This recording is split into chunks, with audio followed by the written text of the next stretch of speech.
factors that we need to define rotation?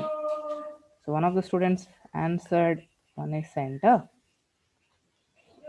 and axis of rotation, and we also saw that we need a magnitude,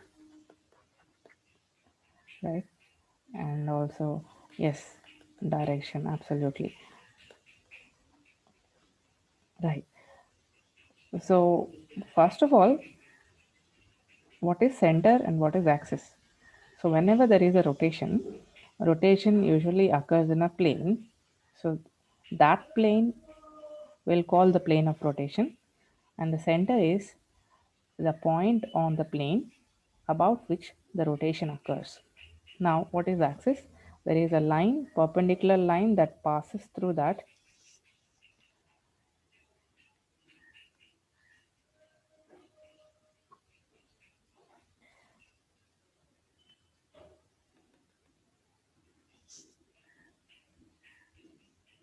plane. So this is the line. Now this is a plane of rotation, right? And this is the axis. We'll call this axis. So the plane of rotation and the axis of rotation. So the rotation occurs about an axis. So always we do not call this is the point. That plane of rotation does not occur about a point, but it occurs about an axis. Now, what is the point of having this call, defining this center? But that is the center where the axis intersects the plane, right? So we can also say this is the point on the plane about which the plane rotates. We can say that also. Now, basically, we have a plane and an axis. So in the high school, we have studied that for 2D rotations, or we have, in other words, we studied transformations of axis,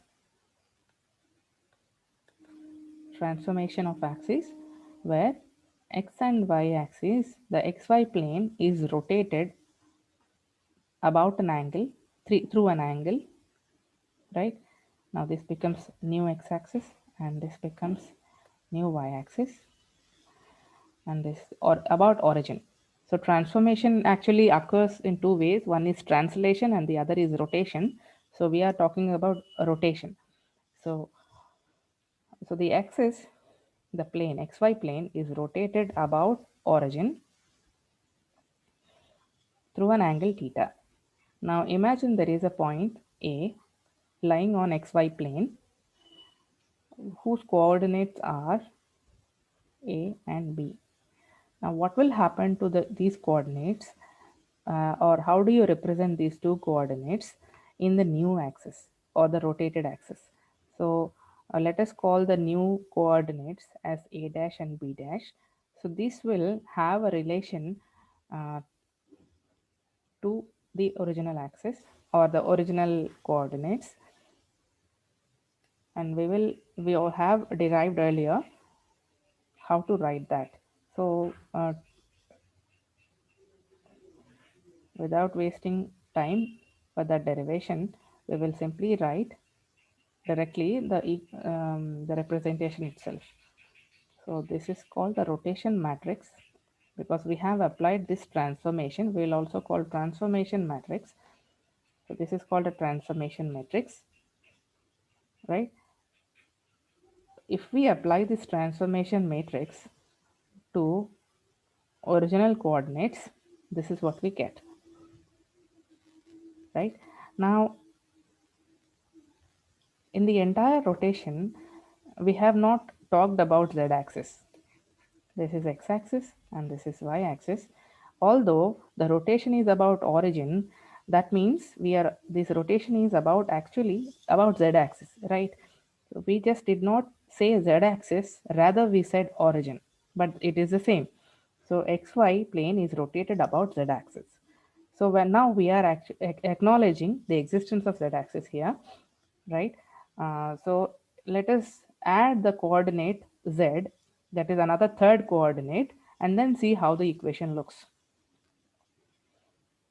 Imagine the original uh, a b c, right? Now the new coordinates be a dash, b dash, and c dash, that is equal to, transformation matrix will look like this. Now c dash means it is this z coordinate about which the plane is rotated, right? Sorry, the about the z axis the plane is rotated. So how does the transformation matrix look?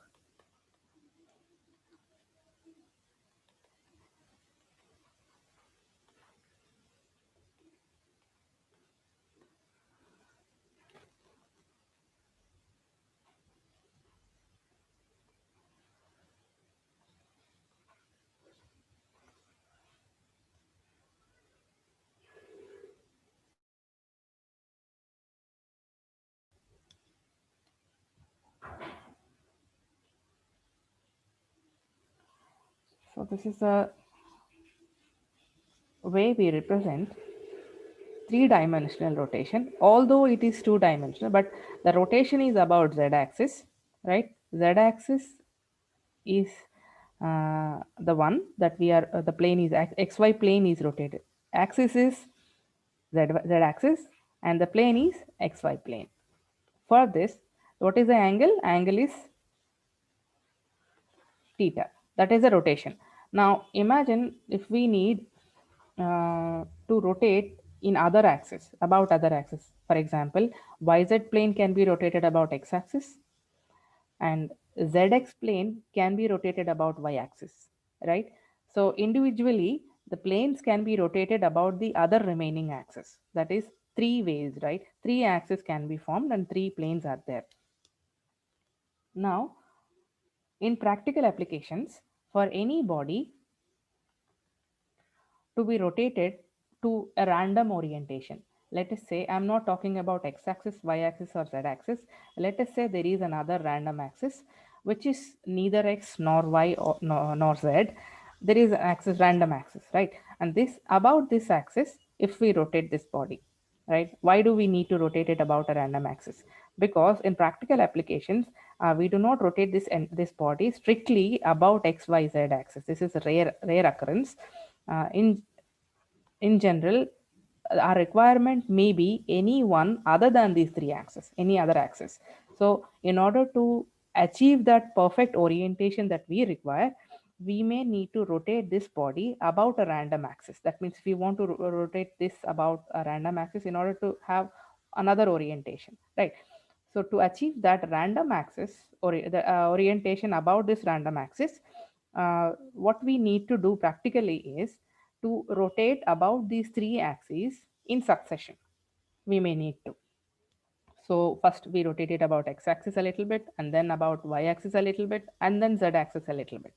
So three types of angles are used here when we are rotating this plane or this body.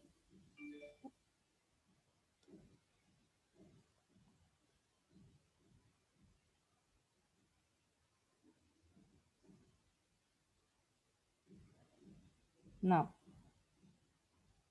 this is analogous to the three-dimensional axis, 3D axis, where we say, sorry, let us say there is a random point whose coordinates are a, b, c.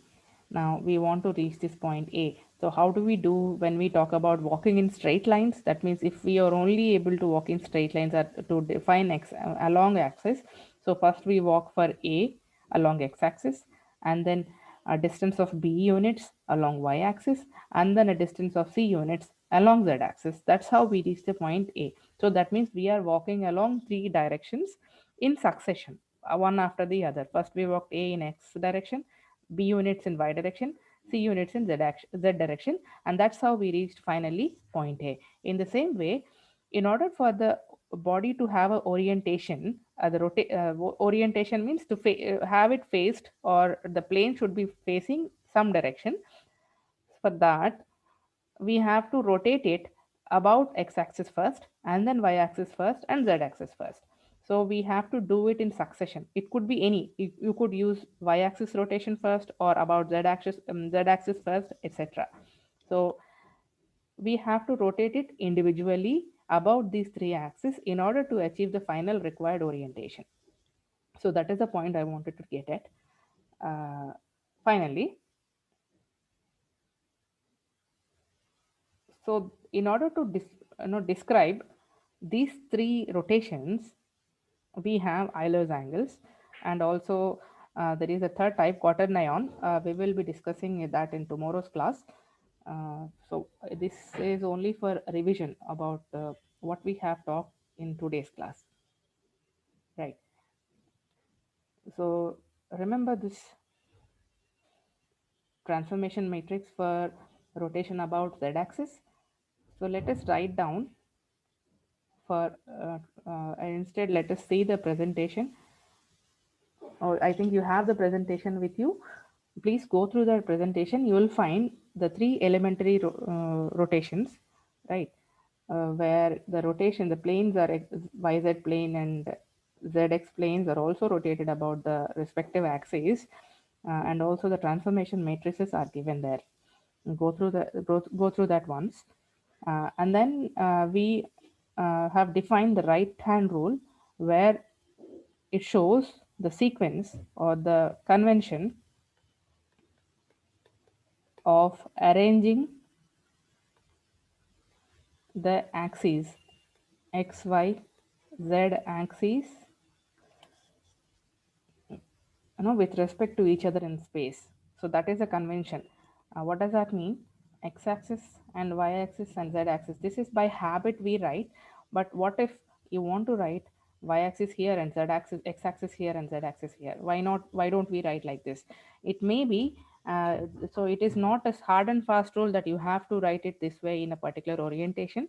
It depends upon what your problem, how you define it, and how you want to explain it. But let us leave it to the physicists and other people who really know what they're doing. But for other engineering applications in general, we go with the convention. The convention is based on the right hand rule. The right hand rule is also given in the PPT. Please refer to that once. And then uh, tomorrow we will talk about the Euler's angle and what are the problems with Euler's, using Euler's angle to define 3D rotation.